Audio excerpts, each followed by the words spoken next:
Бисмиллах, альхамдулиллах, вассалату вассаламу аля расулиллахи саллаллаху алейсалям. Аллахумма шрах ли садри, уяссир ли амри, вахлил ухдата мин лисани яфқаху қавли. Аллахумма аллимна ма янфауна, ванфана бима алламтана, вазидна илма. Субханака ла илма лана илля ма алламтана, иннака антал алимул хаким. После этого мы, иншаллах, продолжаем уроки в нашем Исламском университете Украины в онлайн-режиме.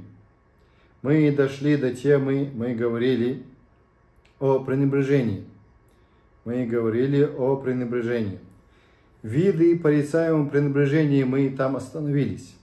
Иншаллах, будем продолжать из книги «Недуги сердца». Муфсидат аль-Кулуб называется наша книга. Продолжаются, иншаллах, уроки. Виды порицаемого пренебрежения мы говорили. Истину сказал Всевышний Аллах, в переводе аята говорится, что большинство его творений свойственно пренебрежению, то есть гафля называется. Гафля, то есть пренебрежение, является свойством для творения Аллаха. Всевышний Аллах сказал: приблизился к людям расчет. С ними, однако, они с пренебрежением отворачиваются. Люди отворачиваются с пренебрежением. Сура Анбия, пророки, в первом аяте говорится. Теперь будем говорить о порицаемое пренебрежение. Бывает трех видов. Как мы в тот раз упомянули, более откроем, иншаллах, эти слова. Первое – случайная небрежность. Случайная небрежность, как мы сказали, тафрит или гафля. Случайная небрежность, порой небрежность постигает и праведных людей, потому что это свойственно человеку.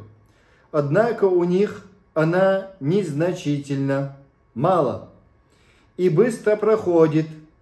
У праведников быстро проходит. Они почти сразу замечают ее. Вспоминает о воздаянии и расчете. Раскаивается и гонит небрежность прочь. Всевышний Аллах сказал в переводе: поистине, если богобоязненных людей коснется наваждение от шайтана, то они поминают назидание и прозревают. Сура преграды, 201 аяте говорится. Теперь второе, порицаемое пренебрежение, повторяющая небрежность, второе. Это пренебрежение, в котором пребывают грешники и ослушники из числа мусульман, когда ослушивается Аллаха, вне зависимости от того, много они грешат или мало. Это что? Повторяющая небрежность. Теперь дальше, глядя на них, ты видишь, что иногда они впадают в пренебрежение, а иногда будто пробуждаются от него. Иногда они забываются о том, снова вспоминают.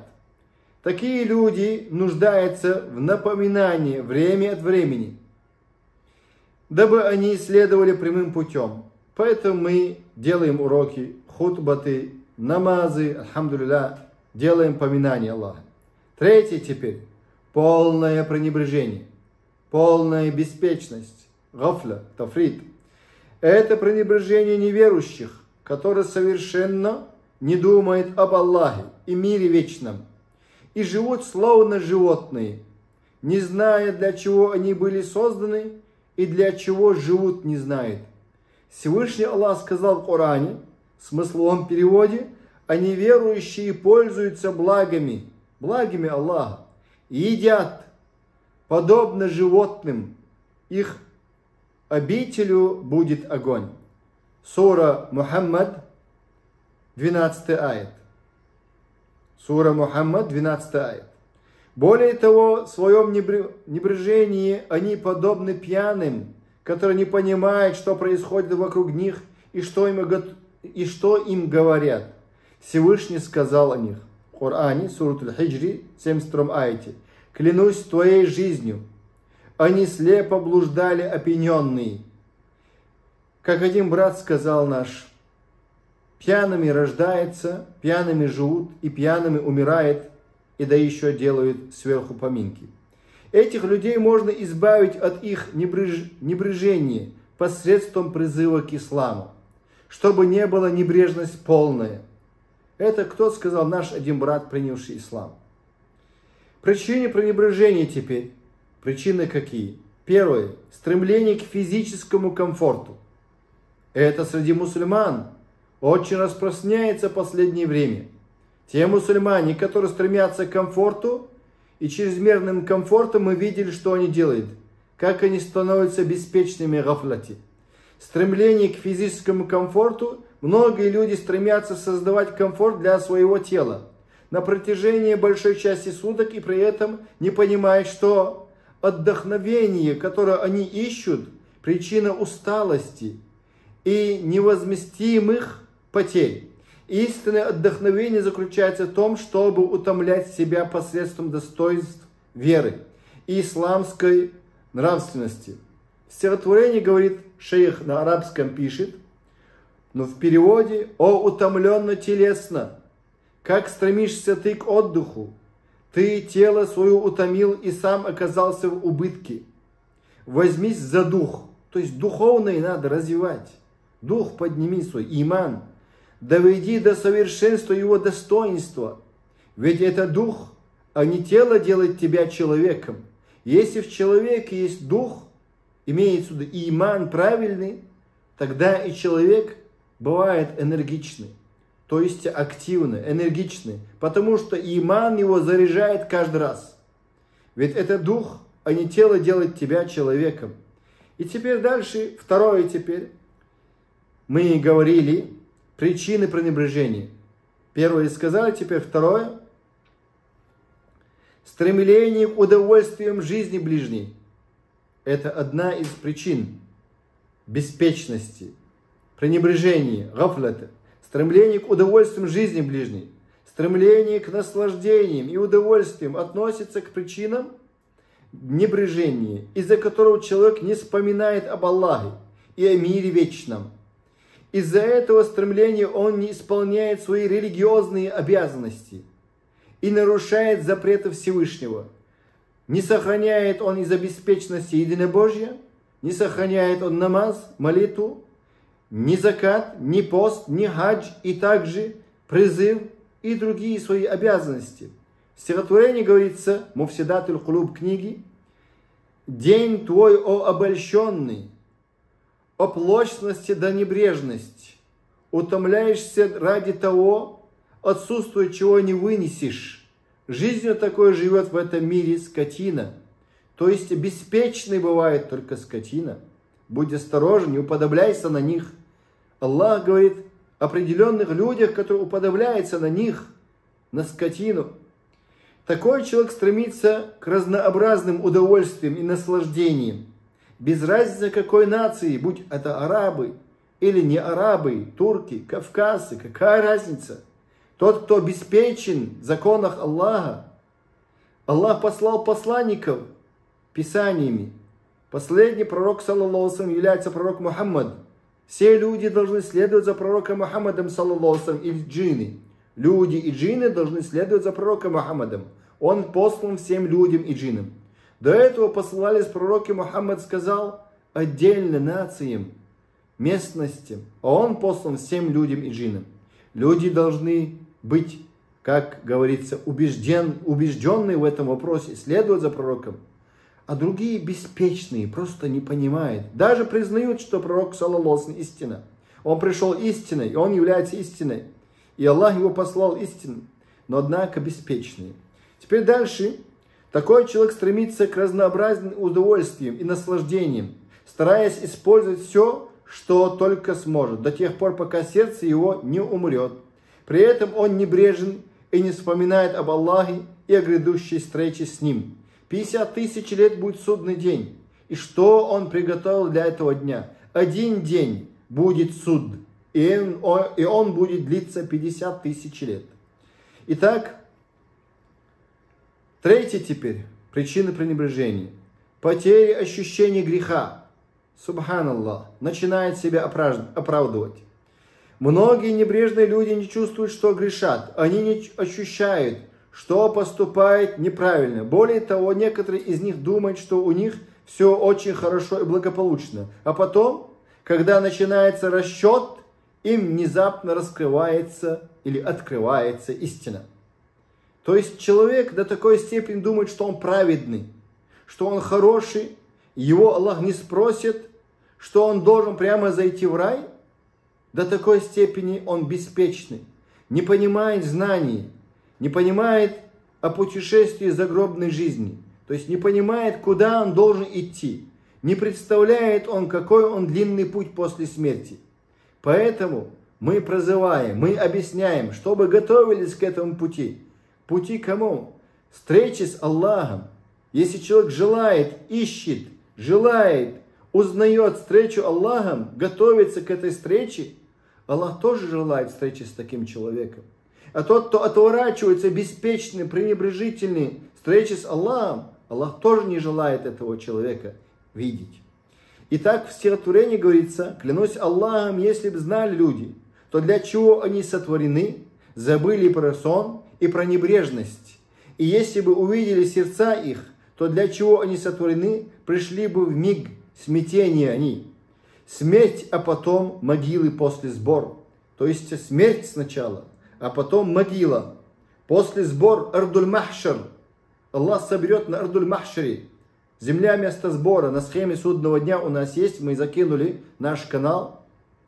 Упрек их ждет и ужасы грядут. Да, судный день. 4. Следование страстям. Это причина беспечности. Следование страстям приводит к небрежности, заставляя человека забыть об Аллахе и его мире вечном. Забывает он о мире вечном. Всевышний Аллах сказал в переводе аяти, сура, вырывающий Назиат, 40-41 аят: тому же, кто боялся предстать перед своим Господом и удерживал себя от страстей, пристанищем будет рай. Запомните, тому же, кто боялся, то есть боялся за эту встречу. Он боязнь, если он боится, значит он должен изучать Аллаха, то есть единобожие надо изучать, имена Аллаха, атрибуты единобожия. Дальше, как себя вести, как поклоняться Аллаху. Дальше, как вести себя, как себя вести в окружающей среде, будь это с природой и с людьми. И так человек, получается, связь с Аллахом, связь с поклонением и связь теперь с окружающим средой. Тому же, кто боялся предстать перед своим Господом и удерживал себя от страстей, он должен узнать, как себя нужно удерживать от страстей. Пристанищем будет рай для него, иншаллах. Мы не сомневаемся. Всевышний Аллах противопоставил следование страстям истине. Так Всевышний Аллах сказал о Дауд, пророку Дауду Аллах говорит: поистине мы назначили тебя наместником на земле. Пророки являются наместниками на земле. Ихние последователи пророков являются наместником. Пророк Дауд был мусульманином, единобожником. Пророк был Дауд, алейхиссалям, и посланником. У него было послано псалмы, то есть забур. К нему было послано. И Аллах говорит ему, пророку: мы назначили тебя наместником на земле. То есть правителями бывает кто? Богобоязненный бывает, говорит Аллах субхану ва тааля о Дауде, также Сулеймане, и которые были до них, и также после них пророки. И дальше говорится: суди же людей по справедливости. Правитель должен судить по справедливости. Про справедливость это что? В первую очередь выслушать оба стороны.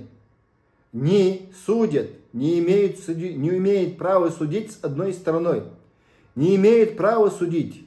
То есть бывает, люди судят, подкидывая им что-то, якобы делают статью, подкидывая. И прокуратура карманная, судья карманный, адвокат карманный, и уже целая уголовщина получается страна. Если такая полиция, если такие структуры, получается страна целая уголовщина будет, если такие люди. То есть сами написали эти законы и сами не следуют за этими законами. Вот такие они небогобоязненные люди. И Аллах говорит пророку Дауду быть богобоязненным и не следовать страстям. Пророку Дауду, не говоря уже о других людях. Аллах говорит ему: суди же людей по справедливости. То есть в Коране и Сунне по откровению Дауд должен судить по откровению, по забуру, И теперь пророк Мухаммад, саллаллаху, послан последний. И мы должны как судить? По Коране и Сунне. Пророк Мухаммад, саллаллаху, судил таким образом. И также выслушивая две стороны, если касается темы двух сторон. И суди же людей по справедливости, не потакая порочным желаниям. То есть не следуя их желаниям. Судья не должен следовать за желаниями власть имущих. Нет, он должен быть справедливым.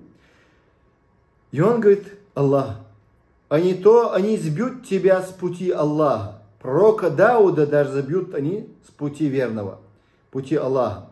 Поистине тем, кто сбивается с пути Аллаха, уготованы тяжкие мучения.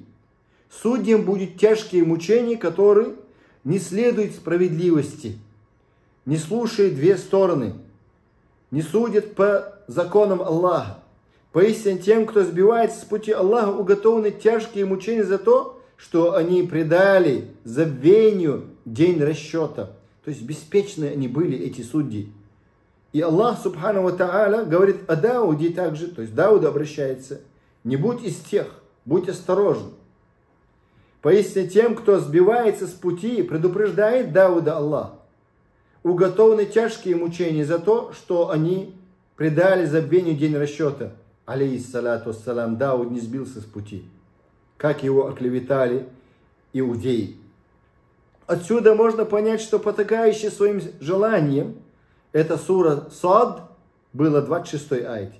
Отсюда можно понять, что потакающий своим желанием следует путем небрежности, забывая об Аллахе и о мире вечном. И от человека требуется избегать следования своим страстям и прихотям. Человек что?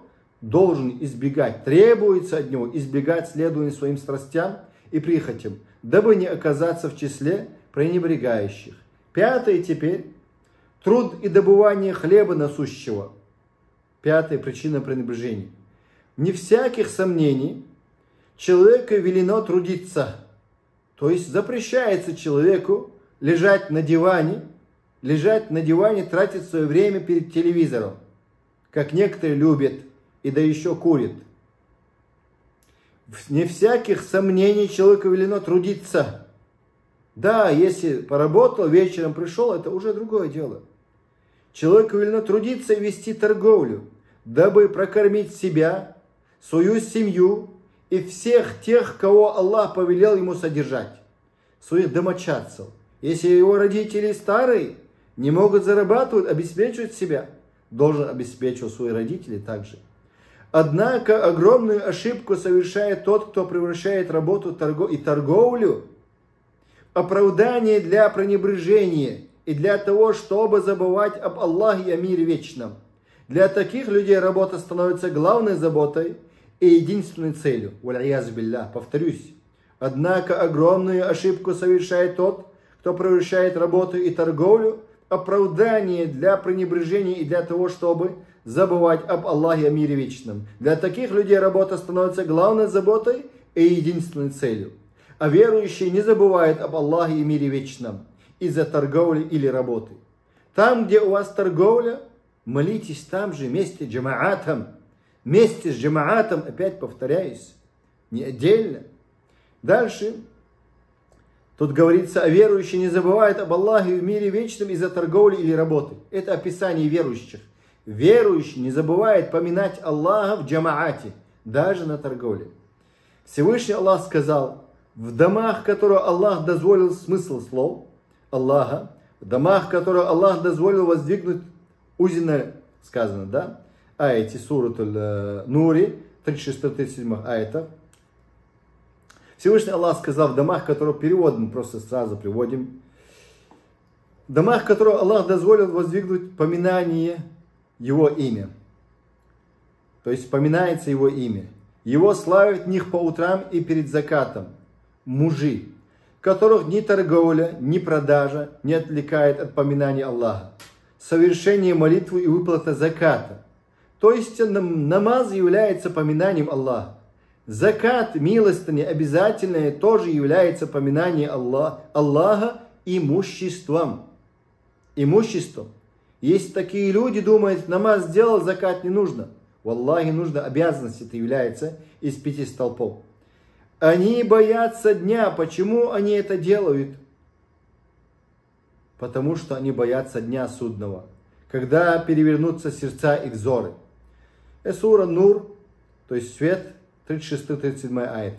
Теперь 6. Спортивные игры. Это одна из причин пренебрежения. Пророк, саллаллаху салям, предостерегал от увлечения некоторыми играми. Спортивными играми. Да, спорт не запрещается, не харамный. По лицу бить харам. Оголяться харам. Оголяться харам. Это харам. Тогда спорт тоже будет харамом. А сам спорт не харам.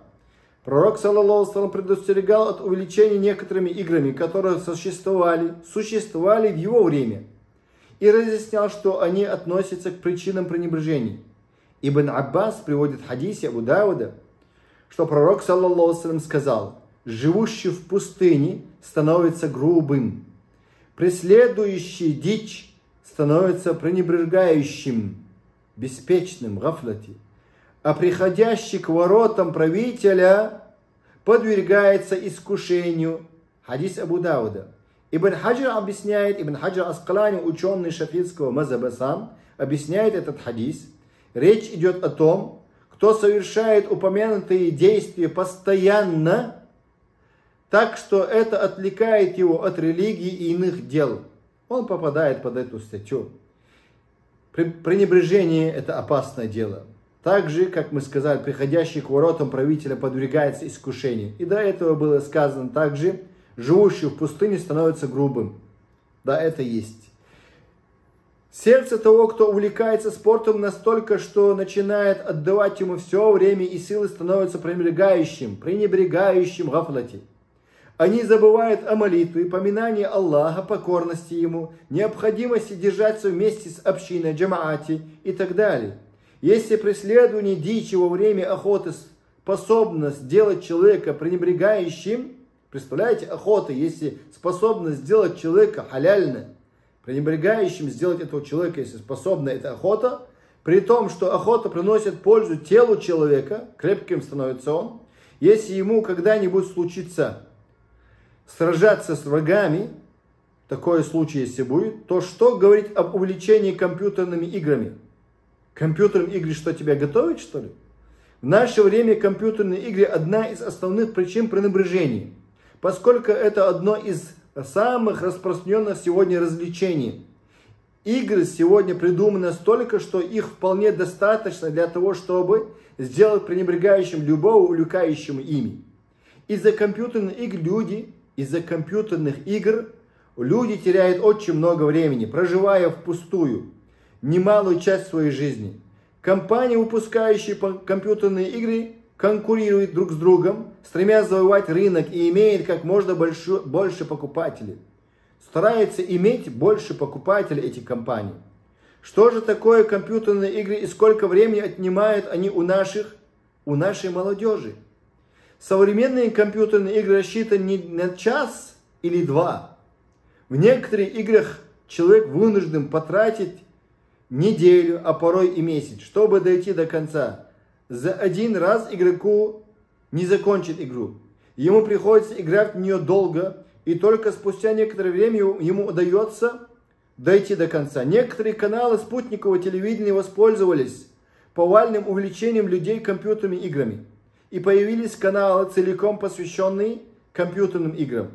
На этих каналах рассказывается о последних выпущенных играх и о том, как в них играть. Возникает вопрос, какую пользу получают наши дети от этих игр? Никакой. И к тому же из-за этих игр они портят себе нервы, утомляют пальцы, портят зрение и парализуют свое мышление. Парализуют мышление даже. Это не говоря уже о небрежности, которая становится обычной для человека. По несколько часов в день просиживающего перед экраном компьютера, выпадая при этом из реальной жизни. Он выходит из реальной жизни, живет в компьютерной жизни. И ладно бы дело ограничивалось только этим, но эти игры еще и сеют в сердца наших детей любовь к многобожью. Любовь к многобожью и его приверженцам. Одна мать попыталась запретить сыну играть в одну из компьютерных игр, а он вдруг закричал: разреши мне играть, и я не буду больше ходить в церковь. Мать была озадачена. Какая связь между компьютерной игрой и церковью? Оказалось, что герой в игре, ослабевая или переходя на следующий уровень, должен был зайти в церковь, чтобы силы вернулись к нему, и он мог продолжить игру. Ля хауля ва ля куввата илля билля. Неужели мы будем после всего этого спокойно смотреть на то, что эти игры делают с нашими детьми? Сколько молитв подряд пропускали наши подростки по причине компьютерных игр? Будь это на компьютере или телефоне, какая разница? Люди, игромания называется, наркомания, игромания. Азарт становится у него, азарт. Этот азарт является харамом, большим грехом. Как наркоман становится наркоманом, пьяным. И также этот человек играми становится пьяный, заблудший становится. Сколько молитв подряд пропустили наши подростки по причине компьютерных игр? Сколько времени проводят играющие за этим бесполезным занятием, вместо того, чтобы заполнять это время поминанием Аллаха и покорности Ему? Разве не отвлекают эти игры наших детей от заучивания Корана? Разве не отвлекают они молодежь от почтения к родителям? Не слушаются они родителей. Не слушаются родители, сидят в телефонах, играют игры. Не слушаются родителей. Не учат они Коран. Не учат они занятия свои халяльные. Не слушаются. Родственников нет у них. Друзей у них нету. Только игры у них. Виртуальная жизнь. Эти игры отвлекают детей и подростков даже от ежедневной приема пищи, необходимых для их роста, развития и поддерживания здоровья. 7. Роскошество. Причины пренебрежения мы рассказываем. Гафля. В наше время производство предметов роскоши стало отдельной отраслью. Производство, и сегодня люди впадают в беспечность по причине окружающей их роскоши. Это туристические поездки, рестораны, бутики. Сегодня женщины помешаны этим. Торговыми центрами, бутиками, туристическими поездками, ресторанами. Хватит, субханаллах. И я просто вижу, как семьи разрушаются из-за этих новых тем. Ценности семьи разрушаются, ценности семьи не берегут. Эти туристические поездки, рестораны, бутики, тут говорится, шейх говорит, объясняет нам, разнообразные деликатесы, на приготовление и поглощение которых люди стали тратить очень много времени. Посмотрите на рынки. Это из книги Муфсидатуль Кулуб. «Недуги сердца», я не от себя это рассказываю. И на приготовление и поглощение которых люди стали тратить очень много времени. Это в Саудовской Аравии шейх пишет. Посмотрите на арабском мире, как говорится, в первую очередь. Посмотрите на рынки и магазины, и вы увидите, сколько времени, сил, средств люди тратят на приготовление своих завтраков, обедов и ужинов, и покупку всего необходимого для их приготовления. Вот такое дело. Это называлось у нас роскошество. Это тараф. Аллах субхану ва тааля запрещает нам тараф. То есть пристрастие к роскоши. Аллах запрещает. Мы полностью не запрещаем дунью или богатство, или, скажем, да, торговые центры. Нет. Рестораны халяльные. Не запрещаем.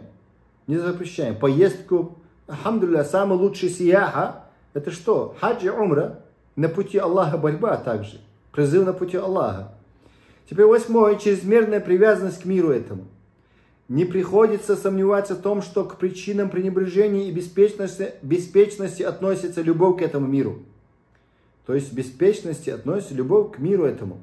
И чрезмерная привязанность к нему, заставляющая человека думать о нем, а не о мире вечном. Это приводит к тому, что человек перестает спрашивать со своей души. И его надежды и мечты начинают простираться невероятно далеко. И увлеченный и обольщенный ими, он все откладывает покаяние. Из-за что? Из-за чего? Чрезмерная привязанность к этому миру. Итак, если бы он изгнал из своего сердца любовь к миру этому, он не забывал бы об Аллахе и о мире вечном. Понимал бы, что этот мир временная обитель, а не постоянная. То есть ты, пока живой, успей посеять себе в раю. Что тут посеял, там и пожмешь. Но окруживший себя наслаждением, удовольствиями, он не понимает и не замечает этого. 9. Тесное общение с пренебрегающими. Аллах запретил пророку, саллаллаху алейхи ва саллям, общаться с пренебрегающими, то есть тесное общение. Не близкое общение. Общаться, да, можно, но не тесное. Также праведник касается. Если он хочет беречь себя, свой иман, сторонись, подальше держись. Салам алейкум, алейкум салам. Да, алхамдулилля. Тесное общение с пренебрегающими. Общение с людьми, которые не желают занять себя чем-то полезным, единобожьим, поклонением, узнать об Аллахе, Его посланнике, история пророка, история сподвижников, об религии. Альхамдулилля, что у нас есть такие люди. Тесное общение с пренебрегающим, общение с людьми, которые не желают знать, то есть занять себя чем-то полезным, одна из основных причин пренебрежения. Всевышний сказал в переводе: «Будь же терпелив», пророку Мухаммаду говорит Аллах, «с теми, которые взывают к своему Господу по утрам и перед закатом, стремятся к Его лику. Не отвращай от них своего взора, желая украшения этого мира, и не повинуйся тем, чьи сердца мы сделали небрежными к нашему поминанию. Кто потакает своим желанием и чьи дела окажутся четными», то есть не будь из них. Сура Пещера, сура Каф, 28 аят. Саади говорит в тафсире, объясняя этот аят: истинное лишение – это когда раб Аллаха пребывает в небрежности, не думая об этом, и уподобляется людям, забывшим упоминание Аллаха и соблюдение Его права, и отвратившись все свое время внимание на самих себя и страсти душ своих, и при этом не преуспевших и не получивших ничего. Аллах сделал так, что они забыли о собственных интересах и с пренебрежением отвернулись от того, в чем была настоящая польза для них. И они упустили все и остались убытки в обоих мирах, будто обманутые. И они уже не могут наверстать упущенное и восполнить утерянное. Потому что они нечестивцы. Фасиками Аллах их назвал, то есть Саади говорит, что Аллах их назвал фасиками, потому что они в беспечности находятся, которые отошли от покорности Всевышнему Аллаху, Всевышнему Господу, и погрязли в ослушании Его. Неужели тот, кто блюдет богобоязненность и думает о том, что готовит для завтрашнего дня и заслужил сады наслаждений и благую жизнь вместе с теми, которых Аллах облагодетельствовал из пророков, правдивейших мучеников и праведников, сравниться с тем, кто небрежно относится к поминанию Аллаха и забыл о Его правах и, будучи несчастным в мире этом, заслужил наказание в мире вечном. Первые преуспевшие, а вторые оказавшиеся убытки. То есть первые это кто, как тут упомянул он, праведники, мученики, они успевшие, однако другие беспечные, они не успевшие. Теперь 10 последнее. Изобилие дозволенного. Все дозволенное Умар бин Хаттаб, другие сподвижники этого не делали. Табиины все дозволенное не делали. Они старались избегать всего дозволенного. То есть брали то, что им нужно из дозволенного. Изобилие дозволенного. Причина беспечности может стать и чрезмерность дозволенным, потому что она ожесточает сердца. Задумайтесь над положением людей сегодня, и вы увидите, что их ненасытность, жадность получается, их ненасытность в потреблении дозволенного сделала их беспечными, заставив их забыть об Аллахе и о мире вечном. Что ожидает человека, который отсутствует на работе целый день? Что ожидает обычно, если он отсутствует на работе целый день? А потом отправляется обедать на работу. После чего ложится спать, а проснувшись, отправляется отдыхать или гулять с друзьями или членами своей семьи.